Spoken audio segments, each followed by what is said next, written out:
Picture watching luxury cars and tourist vans turn your precious grapevines into their own private weekend parking spot, day after day, month after month.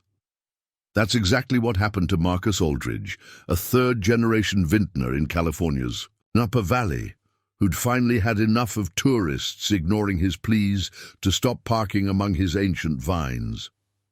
But instead of calling the authorities or installing expensive barriers, Marcus had something else in mind, something that would make these thoughtless visitors think twice about where they left their vehicles. Using nothing but his knowledge of the land and his old irrigation system, the question is, what did this resourceful winemaker do to solve his parking problem once and for all? Life in the sun-drenched hills of Napa Valley's eastern slopes had always moved to the gentle rhythm of the seasons.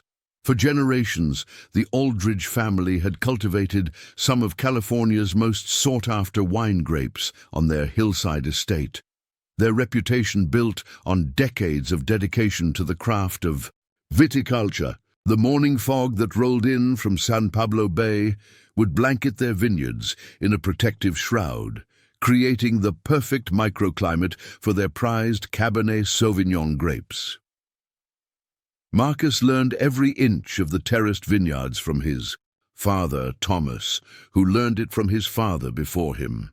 Each row of gnarled vines told a story, some dating back to his great-grandfather's time, their roots reaching deep into the mineral-rich volcanic soil that made their wines so distinctive. These weren't just plants to Marcus, they were living history, each vine carefully tended and nurtured through drought, frost, and the changing whims of the wine industry.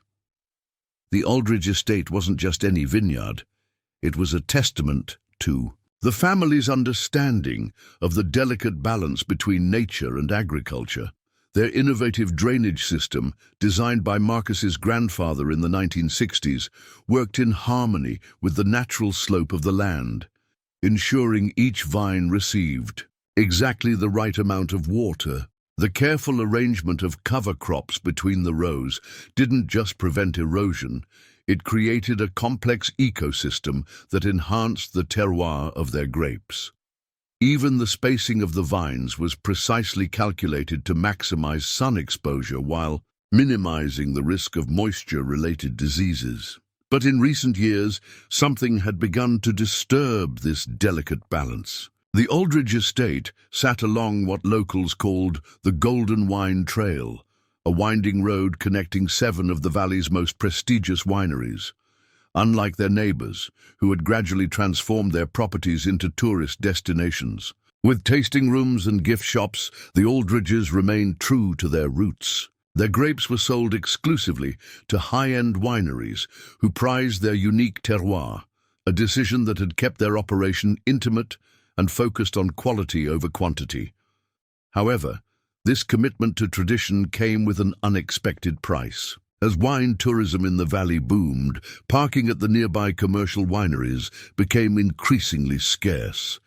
The overflow of visitors began seeing the Aldridge estate's private access roads as a convenient solution to their parking woes. What started as an occasional intrusion soon became a weekly invasion, especially during the peak season when nearby tasting rooms overflowed with eager wine enthusiasts. What these casual trespassers didn't understand was that this wasn't just about convenience or property rights. Each car that parked between the rows of vines risked compacting the carefully tended soil, threatening decades of meticulous soil management. The weight of vehicles crushed the vital cover crops that protected the soil's delicate microbiome. Oil drips from poorly maintained cars could contaminate the earth, potentially affecting grape quality for years to come. Even the dust kicked up by cars parking on the dry access roads settled on the grape leaves, potentially affecting their ability to photosynthesize effectively. For Marcus, watching tourists casually pull their vehicles onto his land felt like watching someone take a knife to a priceless painting. These weren't just grapes, they were his family's legacy, the result of generations of careful cultivation and understanding of the land. Each tire track in his soil was an assault on Decades of agricultural expertise, each thoughtlessly parked car, a threat to the very thing that made Aldridge grapes special. The situation was particularly painful because Marcus remembered the stories his grandfather used to tell about the early days, when Napa Valley was still a farming community rather than a tourist destination. Back then, there was an unspoken respect among neighbors for each other's land and livelihood. That respect seemed to have evaporated along with the morning fog, replaced by the entitled attitude of visitors who saw his vineyard as nothing more than convenient parking for their wine-tasting adventures. As Marcus stood on his porch that crisp autumn morning, watching yet another stream of cars turn into his access road, he could feel something changing inside him. The frustration that had been building for months was crystallizing into determination. He knew he needed to do something that would protect his vines while teaching these trespassers a lesson they wouldn't soon forget. Little did these unwitting visitors know, but their casual disregard for his property was about to backfire in a way none of them could have anticipated. The transformation of Napa Valley from a quiet agricultural region into America's premier wine tourism destination happened gradually, like a wine slowly aging in an oak barrel. When Marcus's grandfather first planted vines on these slopes in the 1950s, the valley saw maybe a dozen tourists a week. Now, on any given weekend, thousands of visitors flooded the region, their luxury cars and tour buses clogging the narrow country roads that were never designed for such traffic. The Aldridge estate's problems began 3 years ago when the neighboring Sterling Creek winery underwent a massive renovation. Their new owner, a tech billionaire with grand visions, transformed the modest family winery into a sprawling entertainment complex, complete with a Michelin-starred restaurant, an art gallery, and a concert venue. The parking lot, which once easily accommodated their visitors, now proved woefully inadequate for the crowds that flocked to their elaborate wine and dine experiences. At first, the overflow parking situation seemed manageable. A few cars would occasionally pull into Marcus's access roads, usually on holiday weekends. He'd approach them with the same quiet dignity his father had always displayed, explaining that this was private property and that the vehicles could damage his valuable vines. Most visitors would apologize and move their cars, though finding alternative parking often proved challenging on busy days.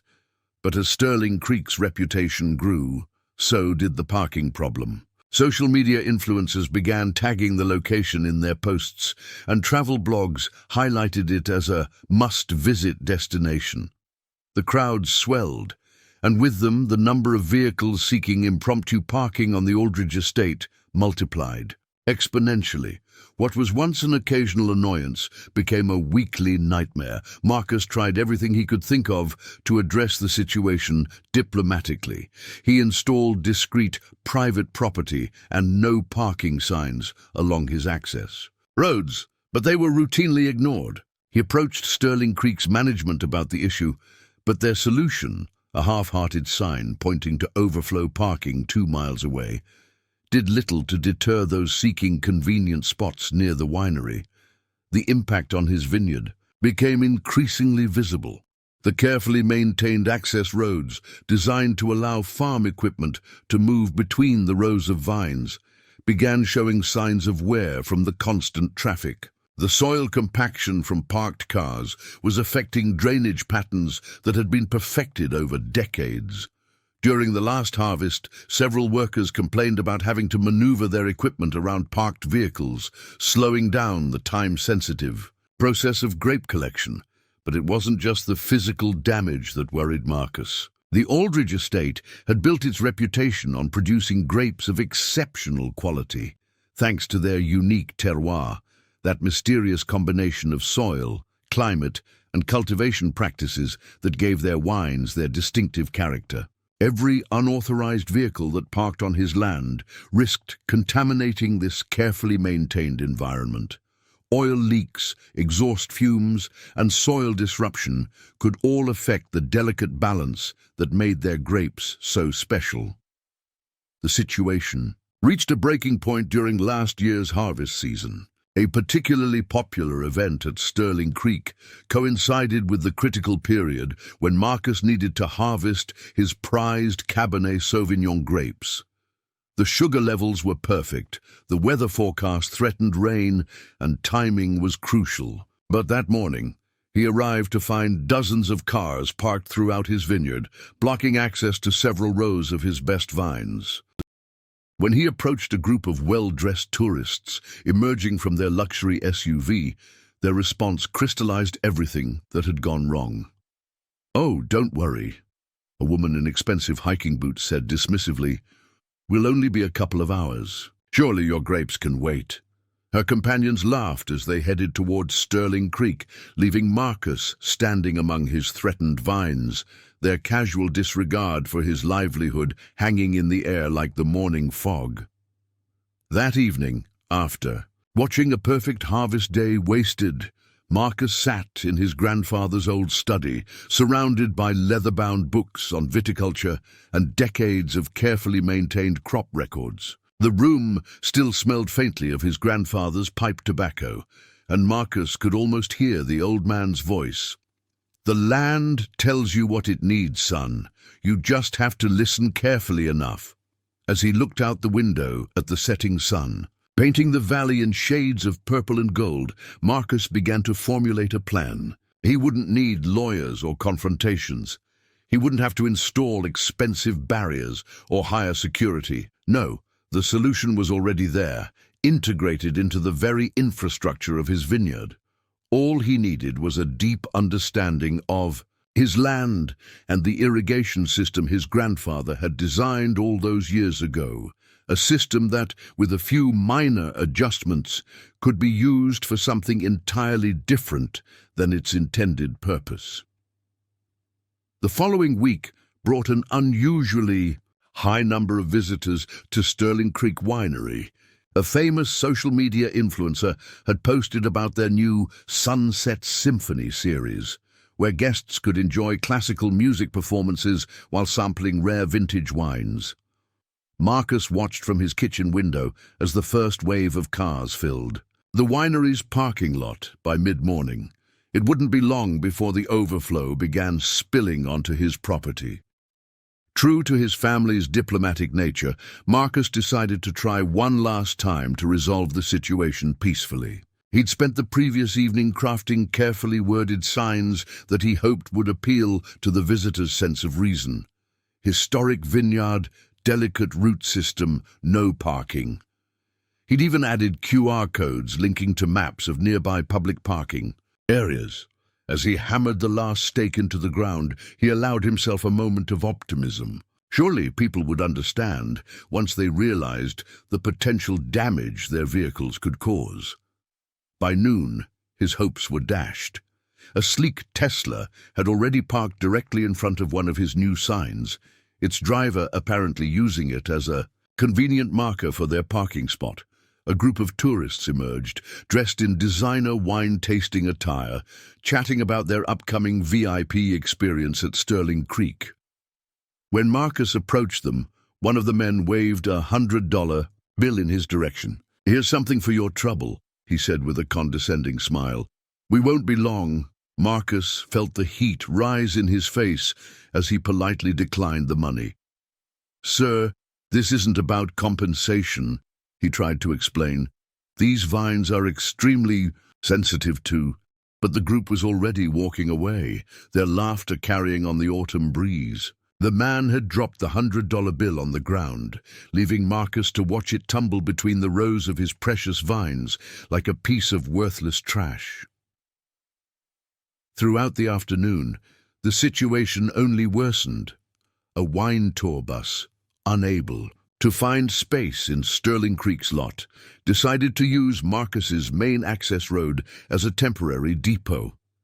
Dozens of tourists spilled out, their shoes crushing the cover crops that protected his soil. Some even began taking selfies among his vines, treating his livelihood as nothing more than a rustic backdrop for their social media posts.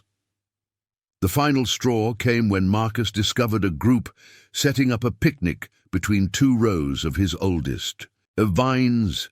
They had spread a blanket over his irrigation lines and were passing around bottles of wine, completely oblivious to the fact that they were sitting on equipment that regulated water flow to some of his most valuable grapes. When he tried to intervene, one of the picnickers actually complained about him, ruining their authentic Napa Valley experience. That evening, as Marcus walked his property assessing the day's damage, he noticed something that made his blood run cold. One of the vehicles had leaked oil near a row of his prized 100-year-old vines, plants that had survived prohibition, multiple droughts, and countless other challenges, now threatened by someone's poorly maintained car. These weren't just plants. They were living artifacts of his family's history in the valley. He remembered his grandfather's words about how these particular vines had been planted by his great-grandfather, who had immigrated from France with nothing but a few vine cuttings and a dream. Those vines had produced grapes that went into some of California's most celebrated wines. Now they were being treated like posts in a parking lot. Back in his office, Marcus began reviewing the irrigation system blueprints his grandfather had left behind. The old man had been something of a genius when it came to water management, designing a complex network of pipes and valves that could precisely control the moisture levels in different sections of the vineyard. As Marcus studied the plans, an idea began to take shape.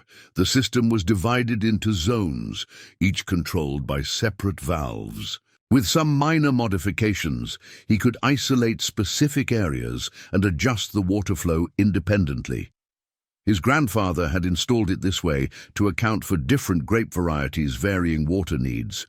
But Marcus now saw another potential use for this precise control. He spent the next few hours making detailed notes, calculating water pressure and soil absorption rates.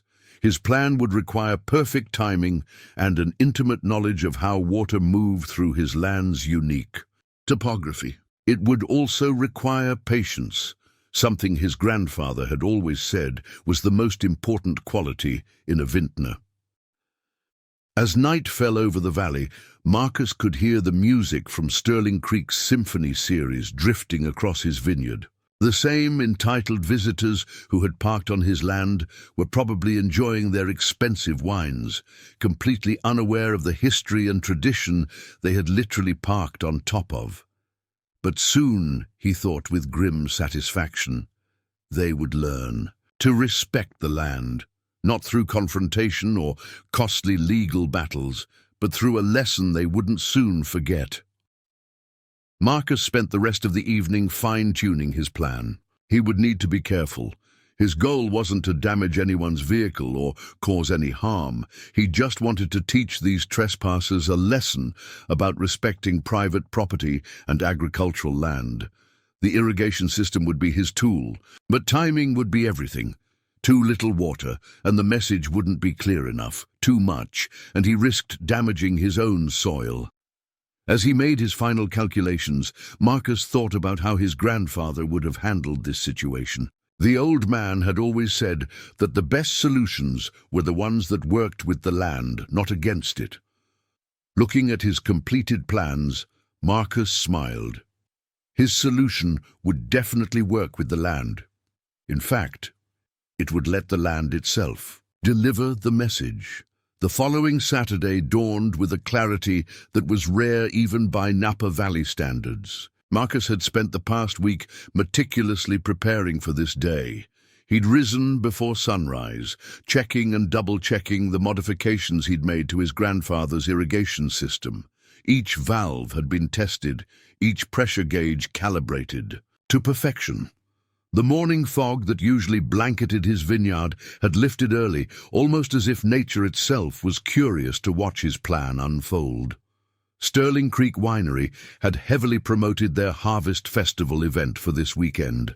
Their social media was buzzing with promises of exclusive wine tastings, gourmet food pairings, and live entertainment. Marcus had seen the online chatter. Tickets had sold out weeks in advance. He knew their parking lot would be overwhelmed. Within hours of opening, and like clockwork, the overflow would spill onto his property.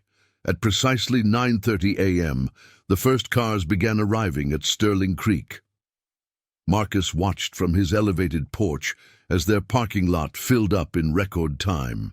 By 10:15, just as he'd predicted, the first unauthorized vehicles started turning into his access roads. He noticed they were more expensive than usual today: luxury SUVs, high-end sports cars, and even a few exotic vehicles that probably cost more than his annual grape harvest. The drivers followed their usual pattern, ignoring his signs and pulling their vehicles right between the rows of his precious vines. Some even had the audacity to carefully arrange their cars to create shade for when they returned. Marcus watched as a woman in designer wine-tasting attire delicately placed her Christian Louboutin heels between his irrigation lines, completely oblivious to the sophisticated water management system beneath her feet. By 11:30, his property had transformed into an impromptu parking lot. Marcus counted at least 40 vehicles scattered throughout his vineyard, their owners long gone to enjoy Sterling Creek's festivities. The morning sun had heated up considerably, and the soil was now at the perfect temperature for what he had planned. He gave it another 30 minutes, allowing time for any stragglers to park and leave. Then he made his way to the irrigation control room his grandfather had built decades ago. The control room was a testament to his grandfather's engineering genius. What looked like a simple pump house from the outside contained a sophisticated network of valves, gauges, and controls that could direct water flow to any section of the vineyard with surgical precision. Marcus had spent the past week modifying this system, adding new control points and adjusting pressure regulators. He'd also installed moisture sensors throughout the parking areas to monitor soil saturation levels in real time. At exactly noon, Marcus began implementing his plan. He started with a subtle adjustment to the soil moisture levels in Zone A, where the most expensive cars were parked. The change was almost imperceptible at first, just enough water to begin softening the soil beneath the vehicles. He monitored the pressure gauges carefully, making minor adjustments as needed. This wasn't about causing damage, it was about teaching a lesson in respect. Over the next hour, he gradually increased the water flow to specific zones, carefully controlling the soil saturation levels. The irrigation system his grandfather had designed was working perfectly, allowing him to create precise areas of softened soil around each vehicle while maintaining normal irrigation patterns for his vines. The water was being delivered so gradually that it wouldn't pool on the surface. Instead, it was slowly transforming the solid ground beneath the parked cars into something far less stable. Marcus took a walk through his vineyard, observing the early stages of his plan. To any casual observer, nothing would appear amiss. The ground still looked solid, and there were no visible signs of the changing soil conditions beneath the surface. His grandfather's words echoed in his mind: "The best irrigation is invisible to the eye, but felt deep in the roots." Today, those words would take on a whole new meaning. As the afternoon wore on, Marcus continued his careful manipulation of the irrigation system. He paid special attention to the soil composition in different areas, adjusting water flow rates based on his intimate knowledge of the land. Sandy sections required less water to achieve the desired effect, while areas with more clay content needed additional time and pressure. From his porch, he could hear the music and laughter from Sterling Creek's festival. The event would be ending soon, and the unsuspecting visitors would be returning to their vehicles. Marcus checked his soil moisture sensors one last time. Everything was perfect. The ground appeared normal on the surface, but beneath that deceptive crust, the soil had been transformed into a soft, yielding bed that would make any vehicle's departure. Interesting. The first sign that his plan was working came around 4:30 p.m. when he heard the distinct sound of spinning tires. A silver Mercedes AMG had tried to back out of its spot, only to find its wheels sinking slightly into the now softened earth. The driver's confused expression was visible even from Marcus's vantage point. The man got out of his car, his expensive loafers immediately sinking into the soil, and stared in disbelief at his predicament. Within the next 30 minutes, more visitors began returning to their vehicles, and the true magnitude of Marcus's irrigation innovation became apparent. One by one, they discovered that their cars had become inadvertent participants in an impromptu soil consistency experiment. The look of entitled confidence on their faces quickly transformed into confusion, then frustration, as they realized their vehicles weren't going anywhere easily. Marcus watched it all unfold, maintaining his position on the porch, a glass of his family's private reserve wine in hand. He hadn't damaged any vehicles or broken any laws. He'd simply watered his land, as any responsible farmer would. The fact that he'd chosen to water these particular sections of his vineyard on this particular day was, of course, purely coincidental. The scene that unfolded in Marcus's vineyard over the next few hours could only be described as organized chaos. As more festival-goers returned to their vehicles, the realization of their predicament spread through the crowd like ripples in a pond. The carefully manicured appearances of the wine enthusiasts quickly deteriorated as they attempted to navigate the now treacherous terrain in their designer shoes and festival attire. A red Ferrari, whose owner had earlier dismissed Marcus's parking warning with a wave of his hand, now sat helplessly with its wheels spinning in the moistened soil. Each attempt to accelerate only dug the exotic car deeper into the earth. The owner's face had turned nearly as red as his vehicle as he paced around it, making angry phone calls and gesturing wildly at the ground beneath his feet. Nearby, a group of social media influencers who had spent the morning taking selfies among Marcus's vines found themselves in an equally challenging situation.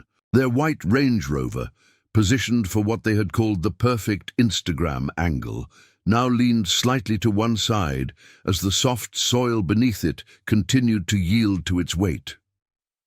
Their attempts to document this unexpected turn of events were significantly less enthusiastic than their morning photo session. The reactions varied from confusion to outrage. Some people immediately started pointing fingers, demanding to know what had happened to the ground. Others tried increasingly desperate solutions, placing their designer jackets under wheels for traction, attempting to push vehicles out of the soft soil, or calling for tow trucks that would have difficulty reaching the stranded vehicles without risking getting stuck themselves. A particularly vocal woman in a silk jumpsuit marched up to Marcus's porch, her once pristine shoes now caked with mud. "This is completely unacceptable," she declared, waving her phone at him. "I have dinner reservations in San Francisco in 2 hours." Marcus calmly took a sip of his wine before responding, "Ma'am, I'm simply maintaining my vineyard's irrigation schedule. The soil here requires very specific moisture levels for optimal grape production." The arrival of local law enforcement added another layer to the unfolding drama. 2 Napa County Sheriff's deputies responded to multiple calls about trapped vehicles at the Aldridge estate. Marcus calmly showed them his irrigation maintenance logs and explained his regular soil management practices. The deputies, both from farming families themselves, could barely suppress their smirks as they informed the stranded drivers that no laws had been broken. After all, a farmer has every right to water his crops. As the afternoon wore on, the situation began to take on an almost festive atmosphere, though decidedly different from the wine festival that had preceded it. Stranded visitors, realizing they weren't going anywhere quickly, began sharing their predicaments on social media. Stuck in Napa and vineyard parking started trending locally, with photos and videos of luxury vehicles stranded in the mud spreading rapidly across various platforms. Some of the more pragmatic visitors eventually surrendered to the absurdity of the situation. A group of tech executives, their cars thoroughly mired in the soft soil, set up an impromptu tailgate party using their remaining wine festival purchases. They were overheard discussing the disruptive innovation of Marcus's irrigation system, though their appreciation might have been influenced by their dwindling wine supplies. The owner of Sterling Creek Winery finally made an appearance as the sun began to set. Thomas Chen, the tech billionaire who had transformed the neighboring property into a wine tourism destination, arrived in a helicopter to assess the situation.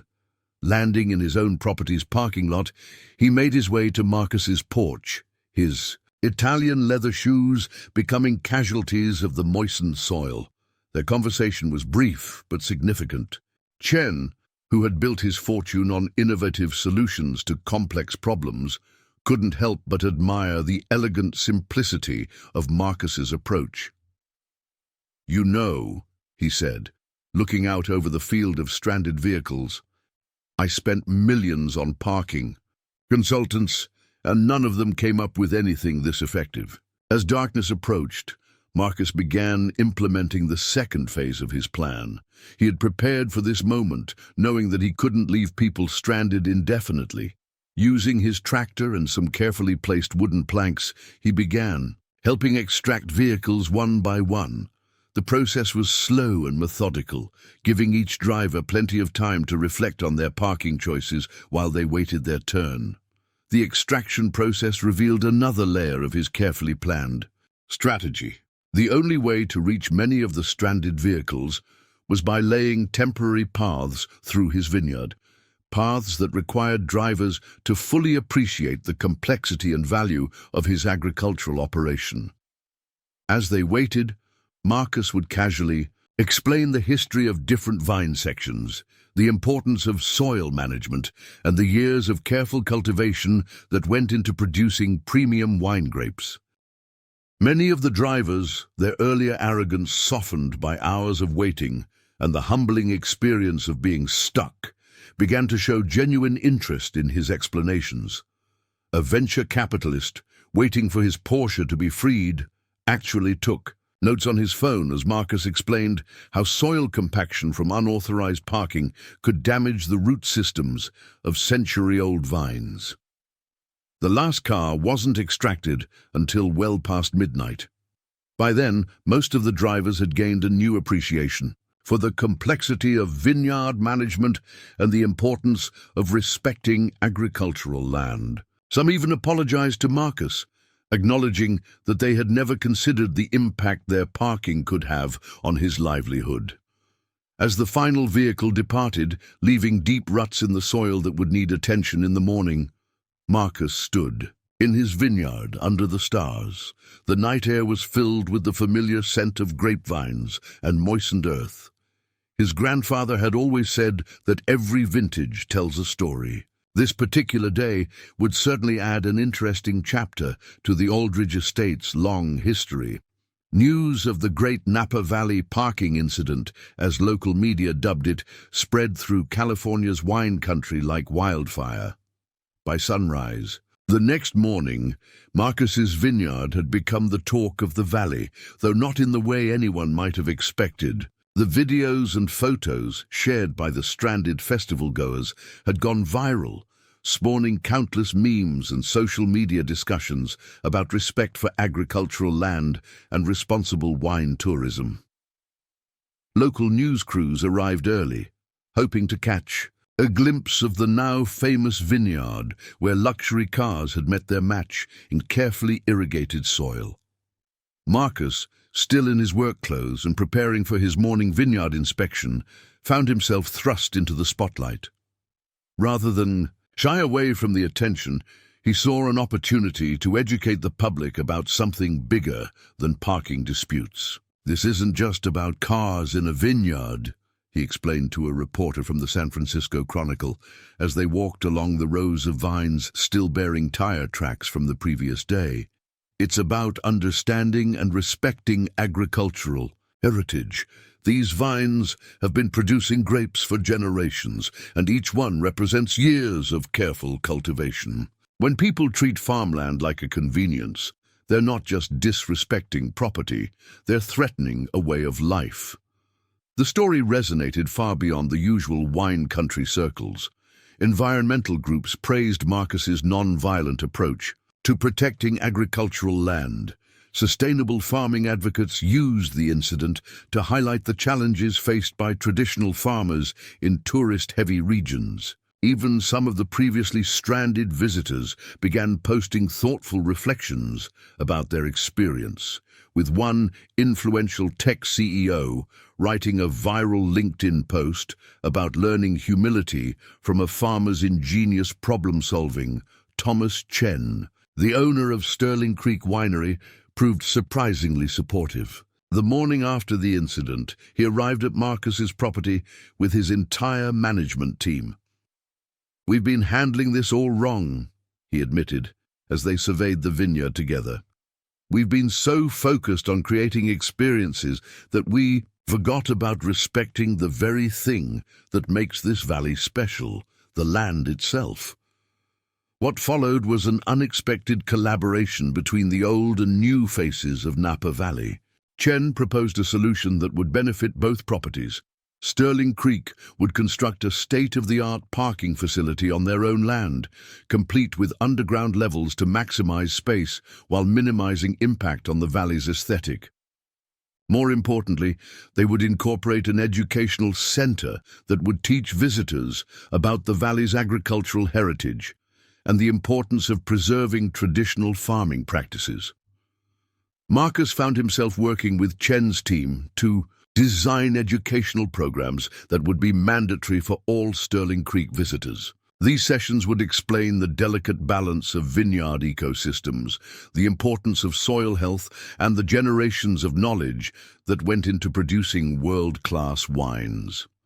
His grandfather's irrigation system, ironically, became a featured case study in sustainable farming practices. The incident sparked a broader conversation throughout Napa Valley about the balance between tourism and agriculture. Other wineries began implementing similar educational programs, and the Valley Tourism Board developed new guidelines for responsible wine tourism. Signs appeared throughout the region, reminding visitors that they were entering working agricultural areas, not theme parks. Local government officials, seeing an opportunity to address a growing problem, worked with farmers and wineries to develop better parking infrastructure throughout the valley.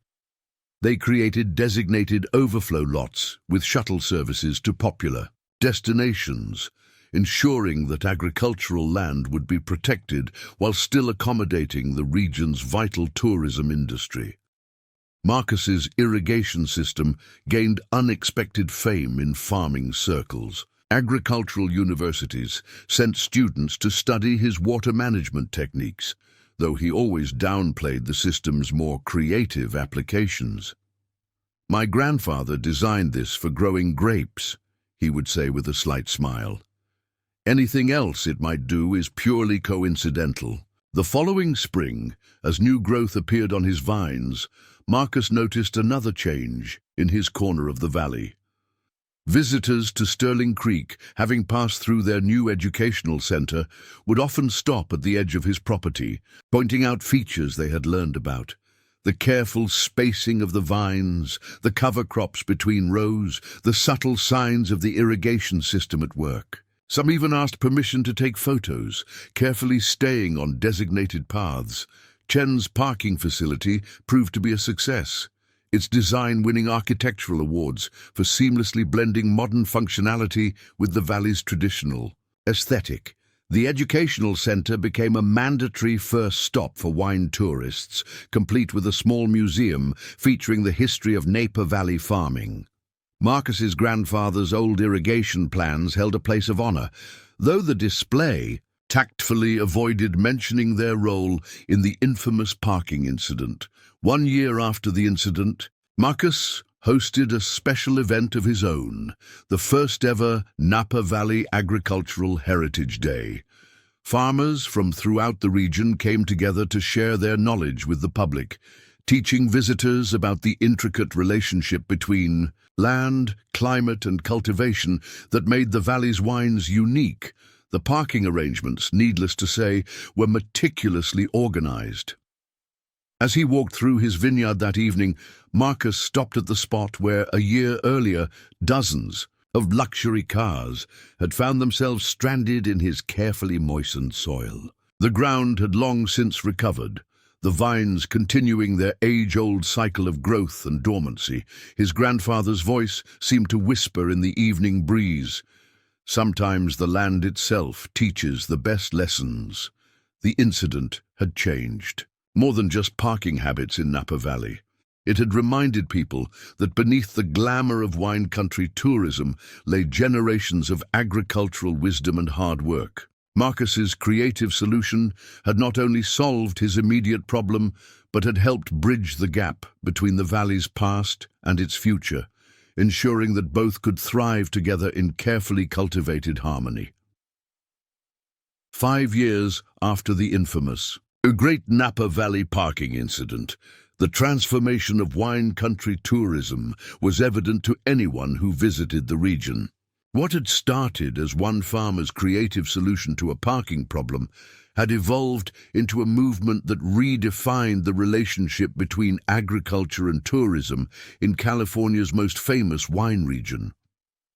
Marcus's vineyard had become something of a legend in farming circles, though not entirely for the reasons one might expect. Agricultural students from as far away as France and Italy would visit the Aldridge estate to study his grandfather's innovative irrigation system, officially for its efficient water management capabilities, though the knowing smiles exchanged during these tours suggested the system's other creative applications hadn't been forgotten.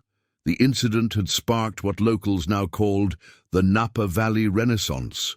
Tourism hadn't decreased, in fact it had grown, but its nature had fundamentally changed. Visitors to the valley now came not just for wine tasting, but for what was termed agricultural immersion experiences.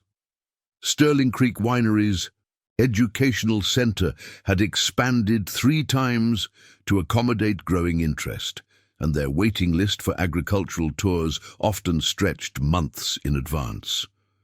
Thomas Chen's parking facility had become a model for sustainable tourism infrastructure throughout California's wine country.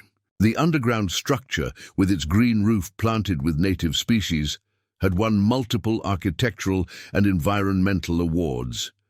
More importantly, it had proved that modern tourism facilities could coexist with traditional agricultural landscapes without compromising either.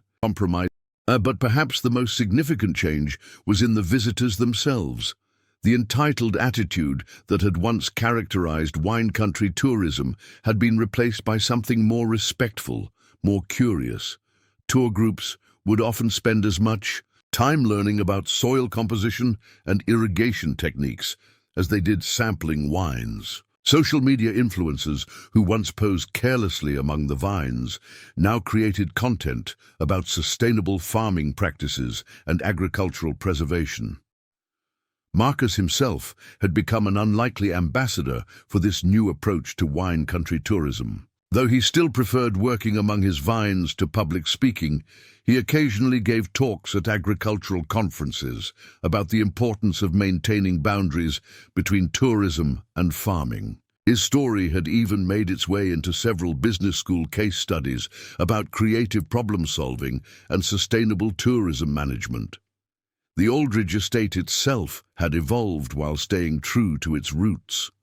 Marcus had worked with local educational institutions to develop an apprenticeship program, teaching young farmers the traditional techniques that had sustained the valley for generations. The program became so popular that other vineyards throughout the region began adopting similar initiatives, creating a new generation of farmers who understood both traditional methods and modern sustainability practices. One morning, as Marcus walked through his vineyard with a group of agricultural students, he stopped at a particular section of vines. "These," he explained, "are some of our oldest plants. They survived prohibition, multiple droughts, and yes, even a brief career as a parking lot." The students laughed, but their notes became more detailed as he explained how the soil had recovered from the compaction caused by years of unauthorized parking. The incident had also sparked an unexpected trend in the wine industry itself. Several boutique wineries began producing limited edition vintages called Respect the Land, with proceeds supporting agricultural preservation initiatives. The labels featured artistic renderings of various farming techniques, though none quite dared to depict luxury cars stranded in carefully irrigated soil. Local government officials from other tourist-heavy agricultural regions frequently visited Napa Valley to study what they called the Aldridge model of tourism management. The balance between accessibility and preservation that had emerged in the wake of the parking incident had become a template for other communities facing similar challenges. Even the technology industry had taken notice. Several Silicon Valley startups had developed apps inspired by the incident, helping tourists find appropriate parking while learning about agricultural preservation. One particularly popular app included an agricultural impact calculator that showed users the potential damage their actions could have on farmland, though its developers admitted they hadn't included a stuck luxury car scenario in their calculations. Marcus's grandfather's irrigation system had been designated a California Historical Agricultural Innovation, complete with a small plaque that diplomatically described it as a versatile water management system that demonstrated unexpected applications in tourism management. The plaque had become a popular spot for visitors to take photos, though Marcus noticed they were always careful to stay on the designated paths. The incident had even made its way into popular culture. A popular wine country mystery novel featured a subplot about a farmer using irrigation to teach trespassing tourists a lesson, though its author insisted any similarity to actual events was purely coincidental. The book became a bestseller in the valley's gift shops, particularly at Sterling Creek's Educational Center. As Marcus stood on his porch one evening, watching the sunset paint the valley in shades of gold and purple, he reflected on how a simple solution to a parking problem had catalyzed such far-reaching changes. The valley still drew crowds, but now they came with a different purpose, not just to taste wine, but to understand and respect the complex agricultural tradition that made it possible. A group of tourists was visible in the distance, listening intently as a guide explained the importance of proper soil management in wine production. Their cars were neatly parked in Chen's facility, and they stayed carefully within the marked paths as they learned about the valley's agricultural heritage. Marcus smiled, raising his glass in a quiet toast to his grandfather's memory. The old man had always said that the land would teach its own lessons. Sometimes it just needed a little help with the curriculum. 10 years had passed since the parking incident, and Marcus found himself preparing for a very special event at the Aldridge estate. The University of California's Davis campus had chosen his vineyard as the site for their annual Agricultural Innovation Summit, bringing together farmers, researchers, and industry leaders from around the world. The irony wasn't lost on Marcus.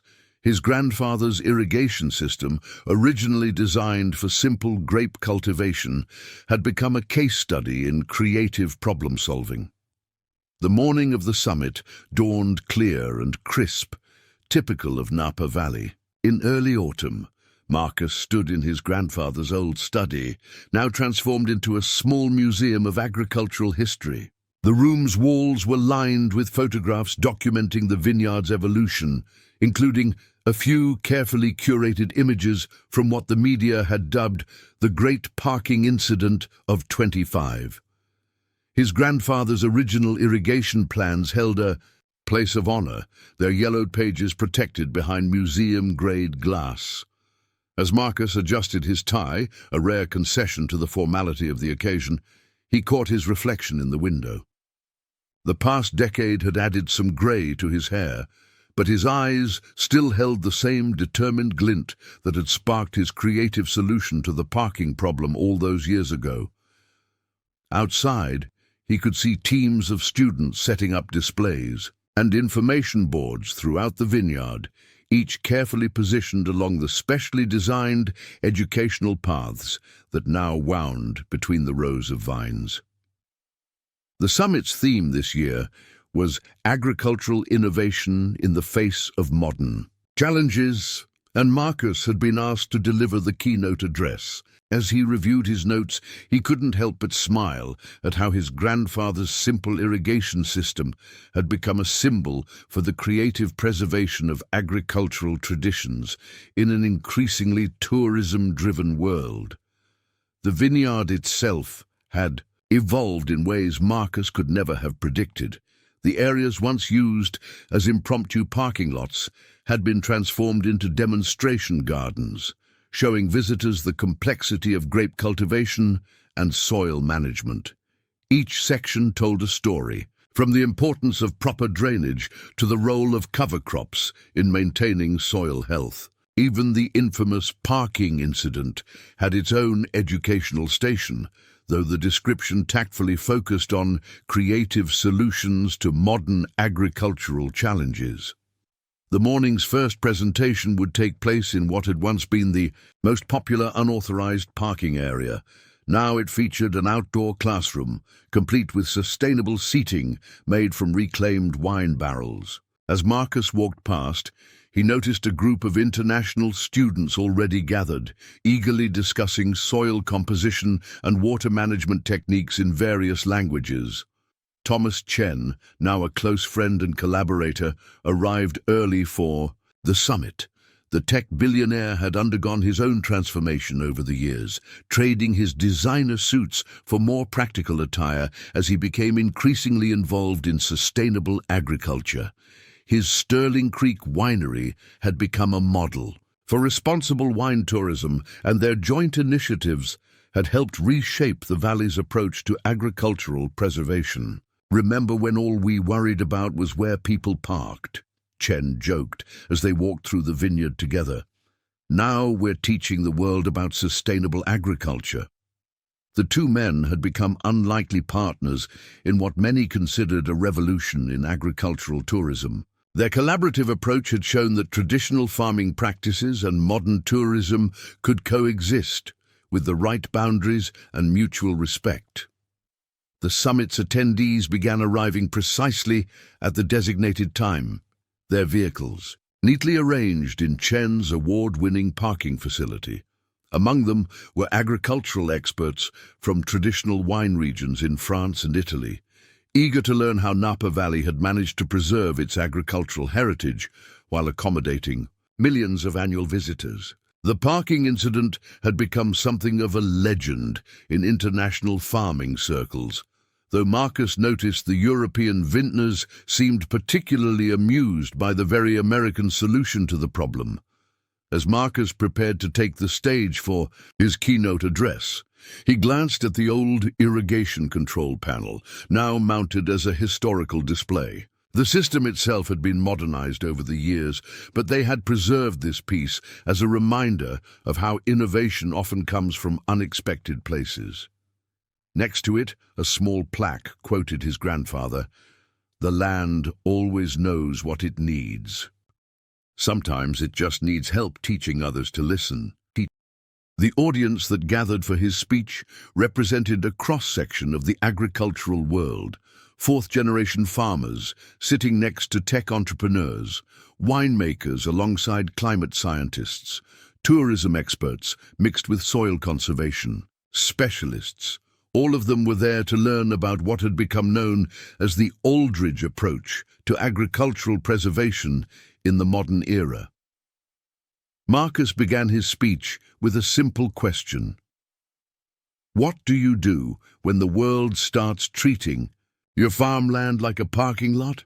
The audience chuckled, familiar with the story that had brought them there. But as he continued, he moved beyond the humorous aspects of the incident to address the deeper issues it had revealed, the challenge of preserving agricultural traditions in an increasingly tourism-driven economy, the importance of creative problem-solving in modern farming, and the need for mutual respect between visitors and agricultural communities. Behind him, through the large windows of the conference center, his vineyard stretched out in neat rows, the morning sun glinting off the modern irrigation system that had evolved from his grandfather's original design. The vines themselves seemed to stand a little straighter, as if aware they were now part of a larger story about preservation, innovation, and the unexpected ways that positive change can grow from challenging situations. As Marcus concluded his keynote speech at the Agricultural Innovation Summit, an unexpected visitor made her way through the crowd. Dr. Elena Rodriguez, head of sustainable agriculture at UC Davis, carried something that immediately caught Marcus's attention: a worn, leather notebook that he recognized from his grandfather's study. She had discovered it in the university's archives, where it had been misplaced decades ago. The notebook contained his grandfather's original thoughts on vineyard irrigation, including detailed observations about soil composition and water flow that had never been implemented. As Marcus carefully turned the age-worn pages, he found himself looking at hand-drawn diagrams that seemed remarkably ahead of their time. His grandfather had envisioned a system that could respond automatically to soil moisture levels, something that modern vineyards were only now beginning to implement with sophisticated sensors and computer controls. Your grandfather was thinking about precision agriculture before we even had a name for it, Dr. Rodriguez explained, pointing to notations in the margins. And that incident with the parking, it proved something he wrote right here. She turned to a dog-eared page where his grandfather had scrawled, "The secret isn't just knowing how water moves through soil, but understanding how the soil itself can become an active participant in vineyard management." The discovery of the notebook sparked a new phase in the Aldridge estate's evolution. Working with Dr. Rodriguez and a team of graduate students, Marcus began implementing his grandfather's unrealized innovations. They integrated modern technology with the original concepts, creating what they called a heritage-forward approach to vineyard management. The first test area was, fittingly enough, the section of the vineyard that had once served as impromptu parking. They installed sensors that could detect not just soil moisture, but also compaction, chemical composition, and microbial activity. The irrigation system was upgraded to respond automatically to these measurements, creating a dynamic relationship between water management and soil health that his grandfather had only dreamed of. The project attracted attention from agricultural technology companies around the world. Several offered to fund further research, seeing the potential for applications beyond vineyard management. Marcus carefully selected partners who understood the importance of maintaining the balance between innovation and tradition that had become the Aldridge estate's hallmark. Thomas Chen proved particularly valuable during this phase, offering his tech industry expertise while respecting the agricultural wisdom that underpinned everything. "You know," he remarked one day as they reviewed data from the new sensor network, "your grandfather's parking solution was really the first example of responsive soil management in action. He just used different kinds of sensors, namely entitled tourists in luxury cars." The integration of his grandfather's theories with modern technology led to unexpected discoveries. They found that the soil in areas once compacted by parked cars had developed unique characteristics that actually improved certain aspects of grape production. The pressure had created deeper channels for root systems, allowing vines to access minerals they wouldn't have reached otherwise.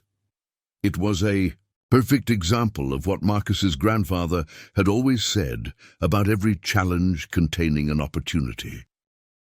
As news of these developments spread, the Aldridge estate began hosting a new kind of visitor.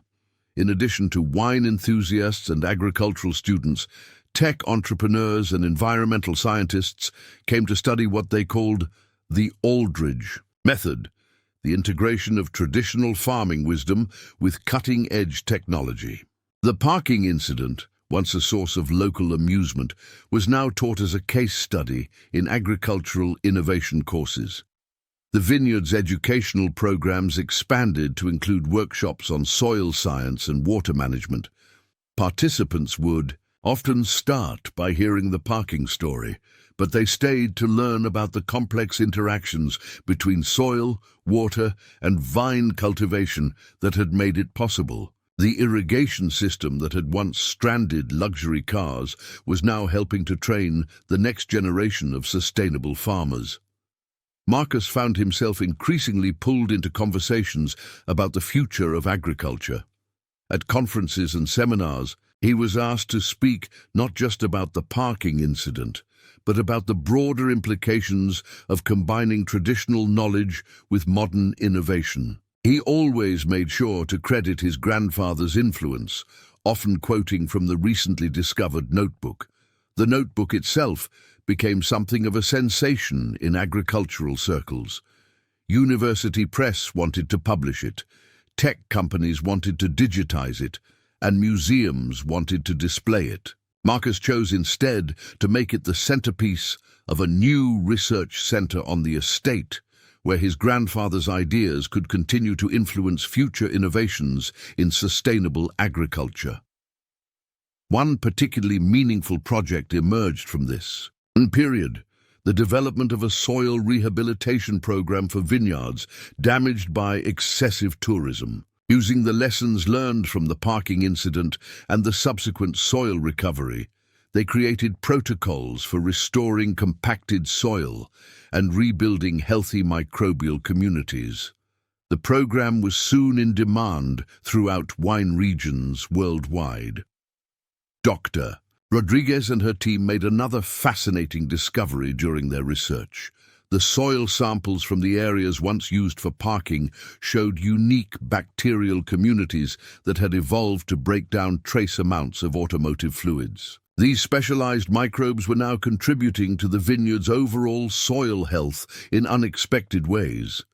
"Your grandfather's irrigation solution didn't just teach people a lesson," she told Marcus.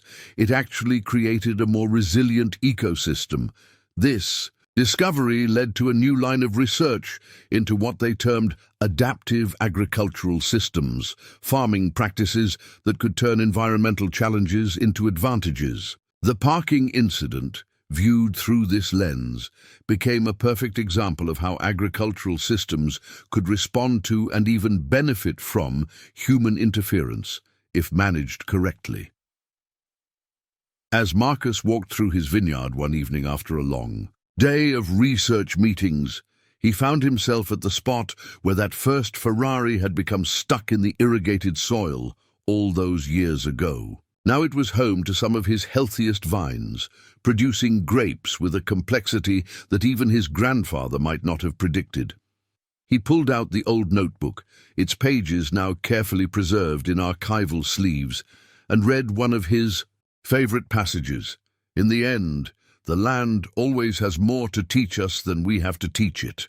20 years had passed since that fateful day when Marcus Aldridge had used his grandfather's irrigation system to teach some over-eager wine tourists a lesson about respecting agricultural land. Now, on a crisp autumn morning much like that, he stood in his vineyard watching his own daughter Sophia adjust the settings on their state-of-the-art soil management system. Sophia, named after her great-grandmother, had grown up hearing the story of the Great Parking Incident as bedtime entertainment. Now at 25, she represented the next generation of agricultural innovation at the Aldridge estate. With degrees in both viticulture and environmental engineering, she embodied the perfect blend of traditional farming wisdom and modern, technological expertise that had become the vineyard's hallmark. The Aldridge estate itself had evolved into something that even Marcus sometimes found hard to believe. What had started as a simple family vineyard was now the Aldridge Center for Agricultural Innovation and Sustainability, though locals still affectionately called it the parking teacher. The center had become a global hub for research into sustainable farming practices, drawing scientists, farmers, and students from around the world. The original irrigation system that had starred in the parking incident was now preserved in its own dedicated museum space, complete with interactive displays showing how it had worked. Next to it, a state-of-the-art simulation allowed visitors to experience what it felt like to have their vehicle gradually sink into precisely moistened soil. It had become one of the most popular exhibits, especially among younger visitors who could hardly believe there was a time when people would casually park on active farmland. Thomas Chen, now in his 70s but still sharp as ever, had remained a steadfast partner in the vineyard's evolution. His tech fortune had helped fund many of the center's research initiatives, though he always insisted that the real value came from Marcus's agricultural expertise. Their unlikely friendship had become legendary in the valley, often cited as an example of how traditional farming and modern innovation could work together for mutual benefit. The parking facility Chen had built had itself become a case study in sustainable architecture. Its design had been replicated throughout wine regions worldwide, and the original structure had been upgraded with solar panels and electric vehicle charging stations. The educational center had expanded into a full-scale agricultural academy, where traditional farming techniques were taught alongside the latest technological innovations. On this particular morning, the estate was preparing for a very special event, the inaugural World Congress on Agricultural Preservation and Innovation. Delegates from every major wine-producing region would be attending, along with representatives from agricultural organizations, technology companies, and environmental groups. The choice of venue was no accident. The Aldridge estate had become synonymous with successful integration of tradition and innovation in agriculture. As Sophia made her final adjustments to the soil monitoring system, Marcus reflected on how much had changed in 2 decades. The vineyard's original rows of vines now stood alongside experimental plots where new cultivation techniques were being tested. Advanced sensors monitored everything from soil moisture to microbial activity, sending data to computers that could adjust irrigation and fertilization in real time. Yet underneath all the technology, the fundamental principles his grandfather had understood still held true. The land would tell you what it needed, if you knew how to listen. The parking incident had become more than just a clever solution to a local problem. It had sparked a global conversation about the preservation of agricultural land in the face of tourism pressure.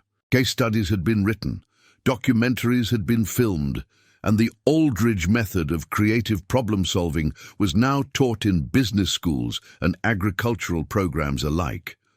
But perhaps the most significant change was in how people viewed the relationship between tourism and agriculture. The valley had pioneered what became known as agricultural tourism 2.0, an approach that treated farms and vineyards not as backdrop for tourist photos, but as living classrooms where visitors could learn about the complexities of food and wine production. The morning ceremony began with the dedication of a new research facility named in honor of Marcus's grandfather. As Marcus stood at the podium, he could see faces in the crowd that reflected the global impact of that long-ago parking incident. There were farmers from France who had used similar techniques to protect their lavender fields from tourist traffic, Australian vineyard owners who had adapted the irrigation system for their own unique climate challenges, and even a group from Japan who had created an entire educational program based on the Aldridge approach to agricultural preservation. Sophia joined him on stage, carrying their most precious family heirloom, her great-grandfather's notebook, its pages now digitized, but the original still carefully preserved. Together, they unveiled a plaque that bore his grandfather's words: "The land speaks to those who listen, teaches those who learn, and remembers those who respect it."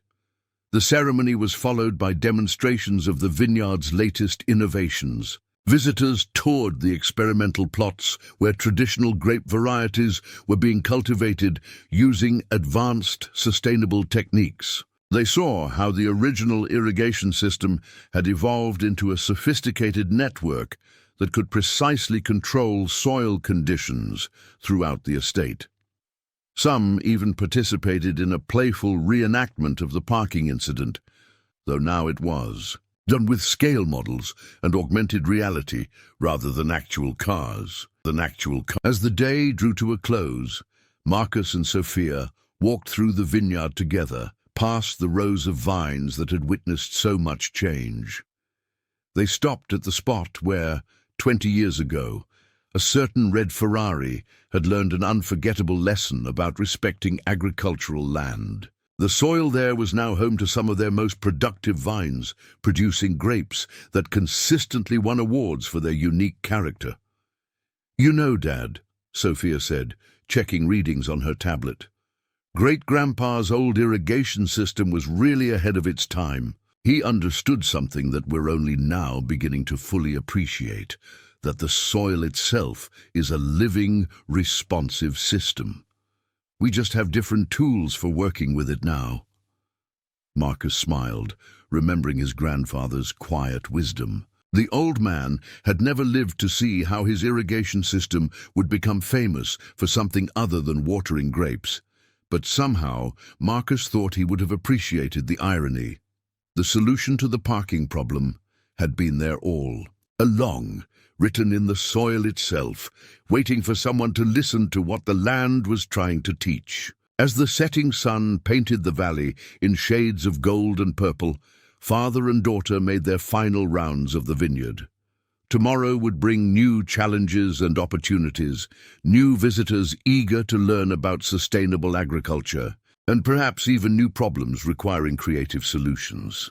But for now, Marcus was content knowing that his grandfather's legacy lived on, not just in the vines and soil, but in the wisdom that sometimes the best solutions come from working with the land rather than against it. The parking incident that had once seemed like a simple problem, with a clever solution, had grown into something far more significant. A catalyst for change that had helped reshape the relationship between agriculture and tourism, between tradition and innovation, between the land and those who worked it. And somewhere, Marcus liked to think, his grandfather was smiling, knowing that his irrigation system had taught lessons far beyond anything he could have imagined. 30 years after the famous parking incident, the Aldridge estate hosted a unique celebration, the 3 Generations of Innovation Symposium. Marcus, now in his 70s with silver hair but the same determined spirit, sat in the front row alongside his daughter Sophia and his teenage grandson Thomas, named after both his great-great-grandfather and their longtime friend Thomas Chen. The symposium was being held in the estate's newest edition, the International Center for Agricultural Preservation, a stunning building whose architecture paid homage to both traditional barn structures and modern sustainable design. The center's main hall was filled with agricultural leaders, tech innovators, and farmers from every corner of the globe, all gathered to discuss how a simple irrigation solution had sparked a worldwide revolution in agricultural preservation. Young Thomas, at 16, represented the fifth generation of Aldridge farmers. Like many in his generation, he had grown up in a world where the integration of traditional farming wisdom and cutting-edge technology was the norm.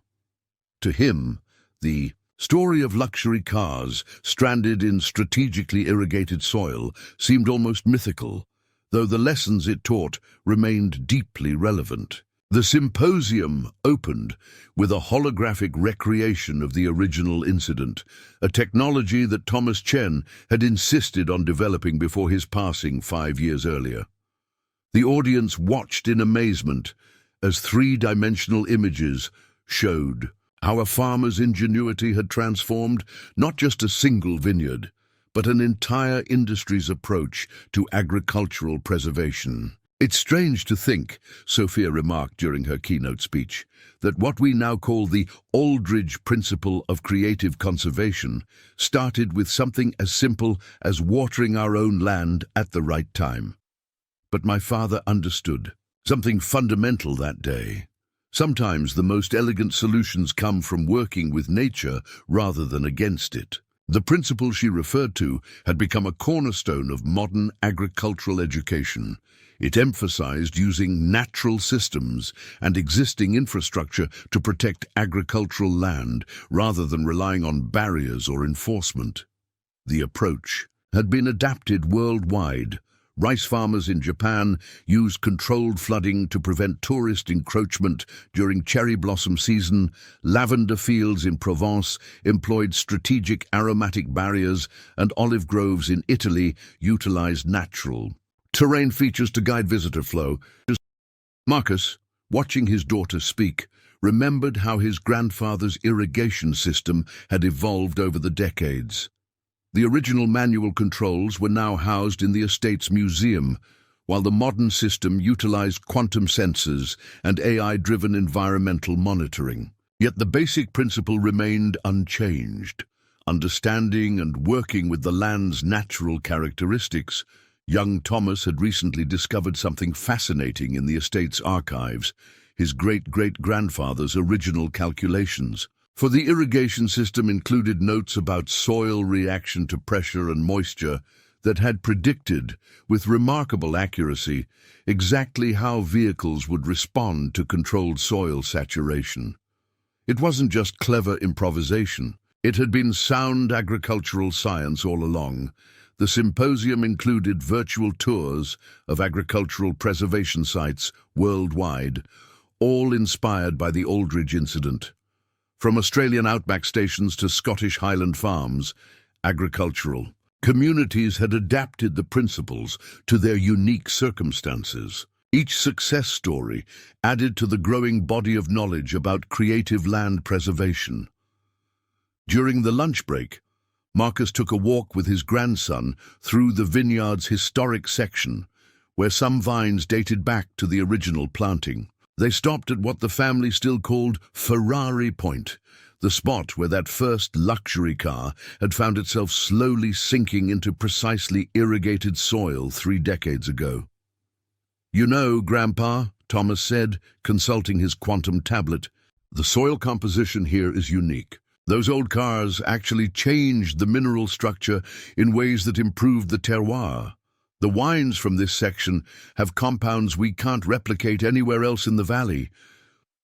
Marcus smiled, remembering his grandfather's words about how the land always had more to teach them. Even the parking incident, it seemed, had contributed to the vineyard's distinctive character in unexpected ways. The afternoon sessions focused on the future of agricultural preservation. Presentations showcased new technologies that built upon the Aldridge principles: smart soil systems that could automatically adjust their stability based on pressure detection, biodegradable barrier crops that could be activated during peak tourist seasons, and AI-driven education programs that helped visitors understand the impact of their actions on agricultural lands. But perhaps the most meaningful moment came during the closing ceremony, when a group of young agricultural students from around the world presented their own innovations inspired by the parking incident. Their projects demonstrated how the next generation was taking the lessons of the past and applying them to future challenges. One student had developed a system for protecting endangered rice terraces in Asia, using controlled water flow to naturally guide tourist traffic. Another had created a biodegradable ground cover that changed color when compacted, providing a visible warning system for overused agricultural areas. Each project showed how the simple wisdom of working with natural systems continued to evolve and adapt. As the symposium drew to a close, Marcus, Sophia, and Thomas stood together on the old porch where the story had begun 30 years ago. The view had changed. Solar collectors now gleamed alongside the grapevines, and autonomous farming robots moved quietly between the rows, but the essential character of the land remained unchanged. "It's amazing," Sophia mused, "how one incident could have such far-reaching effects. We're not just growing grapes anymore, we're growing ideas." Young Thomas added, "And the best part is, we're still learning new things from what happened. Every soil sample, every vintage, every new adaptation of the principle teaches us something new."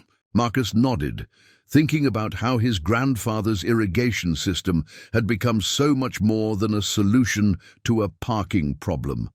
It had become a symbol of how agricultural traditions could adapt and thrive in a changing world, how working with the land could solve problems that force never could, and how one farmer's creative solution could inspire generations of innovation. As the sun set over the valley, casting long shadows across land that had seen so much change yet remained true to its essential nature, Marcus remembered something. His grandfather used to say, "The land remembers everything we do to it, good or bad, and teaches those lessons to anyone willing to listen." The parking incident had taught its lesson well, and that lesson continued to evolve and spread, like water flowing through fertile soil, nurturing new ideas and innovations with each passing generation. In the end, it had never really been about parking at all. It had been about understanding that the solution to any problem could be found in working with nature rather than against it, in respecting tradition while embracing innovation, and in recognizing that sometimes the best teaching comes not from confrontation, but from letting people experience the natural consequences of their actions. The Aldridge estate had become more than a vineyard. It was a living testament to the power of creative problem-solving and the importance of preserving agricultural wisdom for future generations. And somewhere, Marcus liked to think, his grandfather was smiling, knowing that his irrigation system had not just watered vines and taught a few tourists a lesson. It had helped plant the seeds of a worldwide movement in agricultural preservation.